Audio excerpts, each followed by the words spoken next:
Iran has fired on at least 2 ships near Oman after reclosing the Strait of Hormuz, according to multiple reports, prompting former President Trump to warn Tehran against what he called blackmail.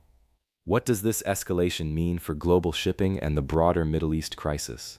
According to multiple sources, Iran has taken the significant step of reclosing or fully closing the Strait of Hormuz, one of the world's most critical shipping choke points.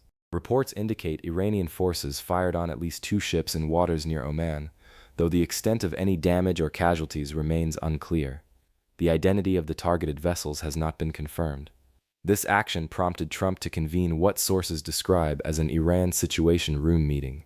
The former president issued warnings to Tehran against what he characterized as blackmail, though the specific nature of his statements has not been detailed. Some reports, though unverified, suggest this may be connected to what is being described as Day 50 of ongoing Middle East conflict, with claims that Iran closed the strait over a U.S. blockade, though these details require further confirmation. The Strait of Hormuz carries roughly 1/5 of global oil shipments, making any disruption there a matter of international concern.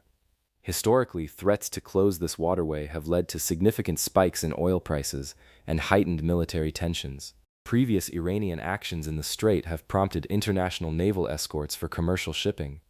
The strait, at its narrowest point just 21 miles wide, represents a critical vulnerability in global energy supply chains. Any sustained closure would force oil tankers to take much longer routes around the Arabian Peninsula, significantly increasing shipping costs and delivery times. Iran has previously used threats to the strait as leverage during periods of international pressure, particularly related to sanctions or military tensions. Trump, during his previous presidency, implemented what his administration called maximum pressure sanctions on Iran and withdrew the United States from the Iran nuclear deal. Tehran has consistently stated that any military pressure or blockade attempts would be met with responses that could include strait closures.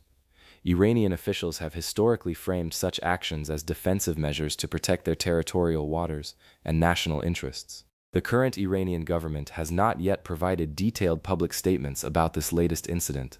This development adds another layer of complexity to an already volatile regional situation. According to reports, a French soldier was killed in an attack on a UN mission in southern Lebanon, indicating continued instability across multiple fronts. North Korea has also launched ballistic missiles toward the sea, according to multiple sources, though one unconfirmed report suggests the missiles flew approximately 140 kilometers.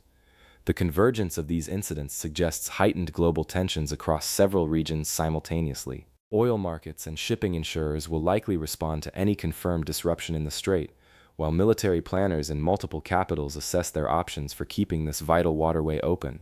Key indicators to monitor include official statements from the Iranian government about their intentions for the strait, any international naval response or coalition formation, oil price movements, and whether additional shipping incidents occur. Watch for diplomatic efforts, particularly any confirmed reports of mediation attempts. Military movements in the region and official responses from major oil-consuming nations will signal how seriously governments view this threat. How do you think the international community should respond to actions that threaten global shipping lanes?